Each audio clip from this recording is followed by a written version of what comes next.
very red welt on his back, which we actually got a photo of. The more you talk, Michael, it almost sounds like abduction. I mean, seriously, you have a car that's magnetized. You have your CPATH machine that automatically shut off, and it's an hour and a half or whatever the time difference is, like it disappeared. I mean, I don't think you went in the bathroom, in that little tent for an hour and a half at that temperature. And then your watch, glowing like, wow, like you put it under a 250 watt, flood lamp to charge it. And then what I find very interesting is those marks on your wrist. And now to find out if you put a compass next to it, it goes crazy. Something is up, my friend.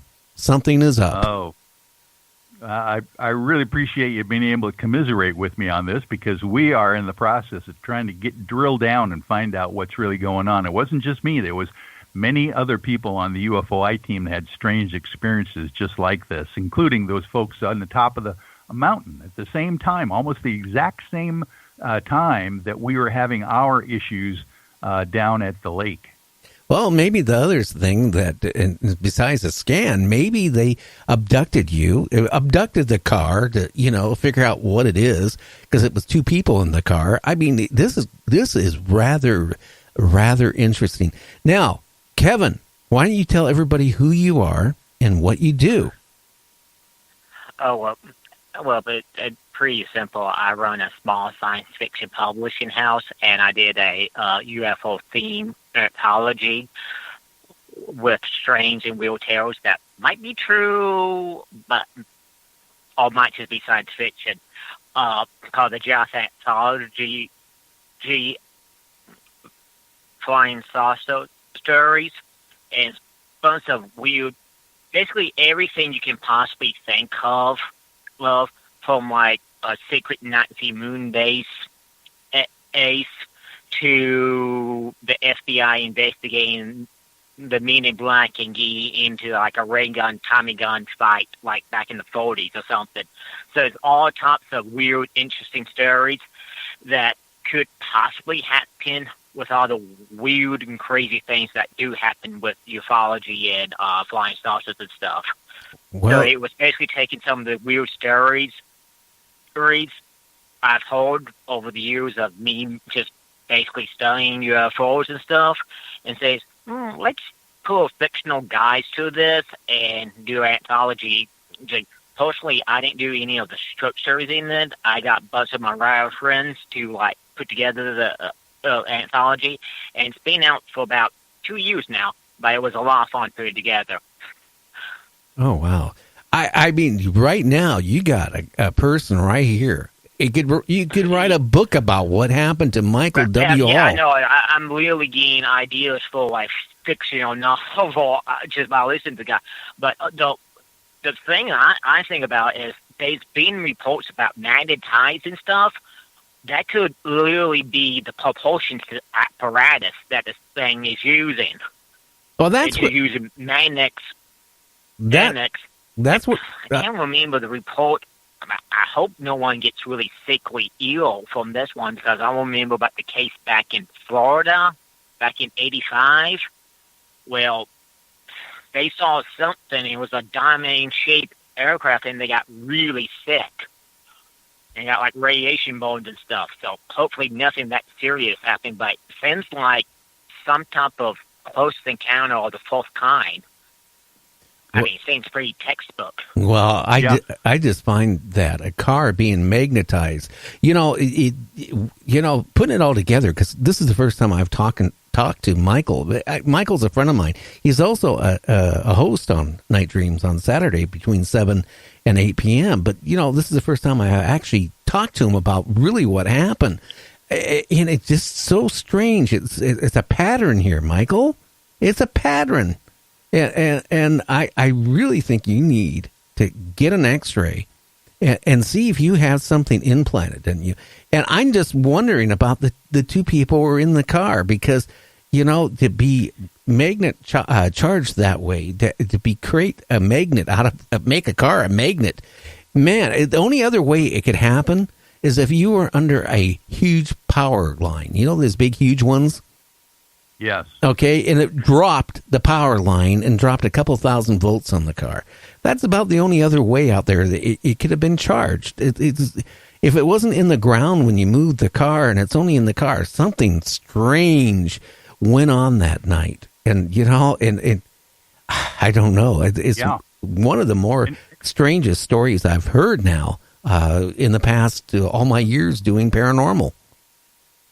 Well, and you know, I like Kevin's theory that he just brought up, and I've heard these stories myself where an actual vehicle has been abducted, you know, with the occupants in it.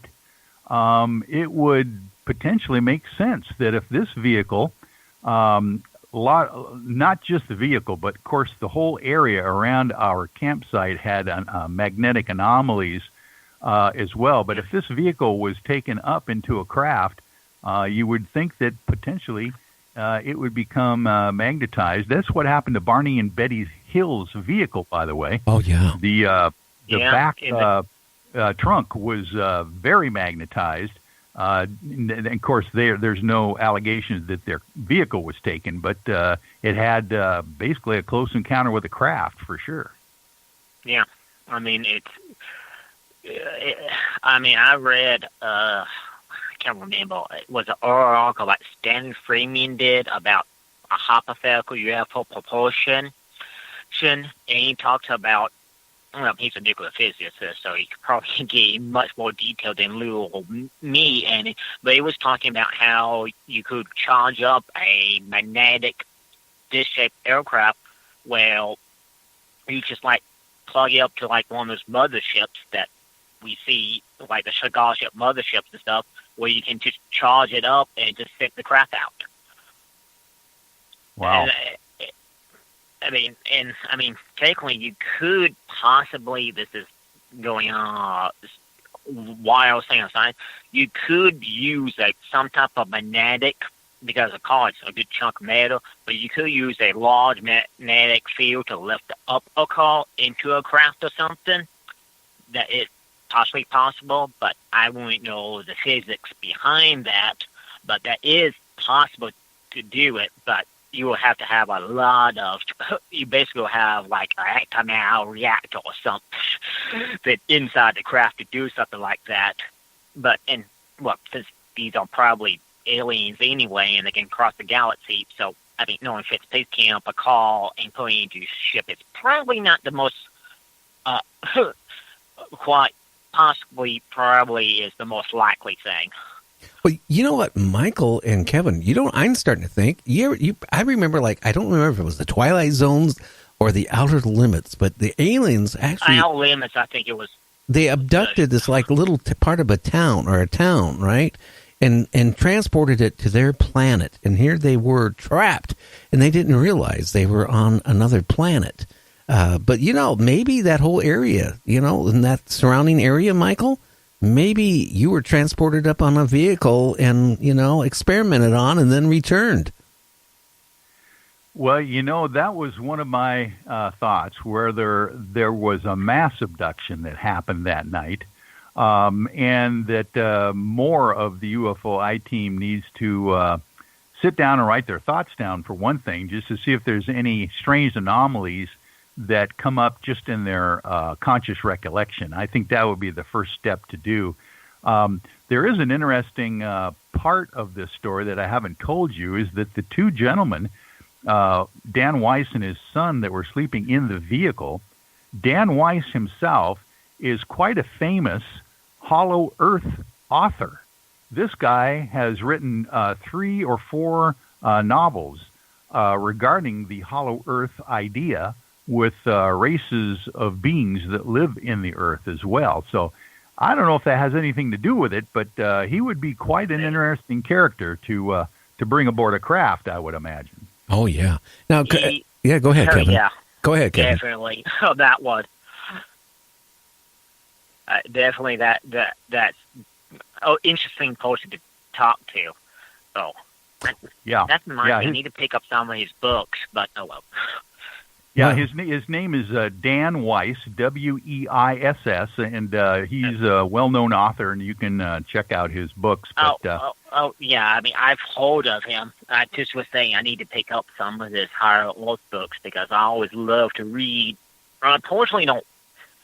I'm personally on the fence about stuff like that, but I give almost anything a read. Yeah.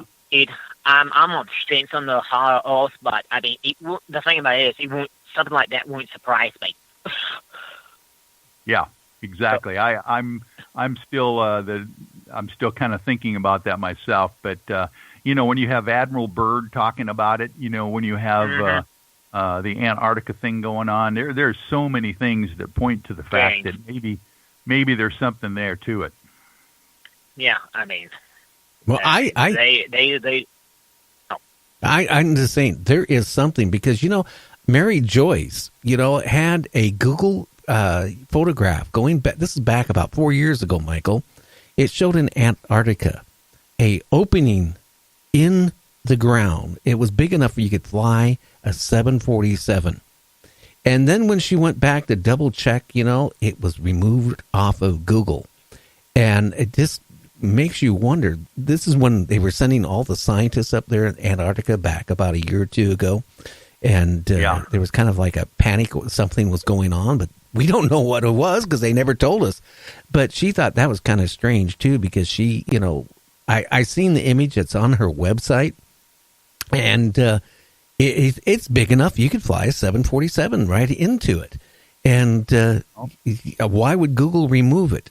That's kind of strange right there. But you never know. Maybe some of these UFOs or aliens could be from, people living, underground. And I wouldn't doubt it because there is a possibility.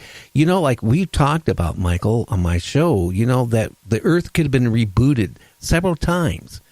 And maybe at one time there was a major war and, the civilization or a bunch of them managed to survive by going underground. And maybe they're still there. Maybe they're life humanoids, that evolved into something other than what we look like now. Well, there's always a Sorry about that, Kevin. Go ahead. Well, I've thought about stuff like that. Actually, I mean, like, going back through, like, reading UFO reports and stuff, and I come to the conclusion that everybody goes around saying, like, around about 95% of UFOs can be explained. When I go over, like, Project Blue Books and stuff, I come to the conclusion that I only can really explain 80%, and there's, like, another 10%, well, they just try to slap on any type of explanation for. So, I mean, we could be really looking at a multi-hypothesis here. Like, some of them might be Earth-based, some of them might be extraterrestrials.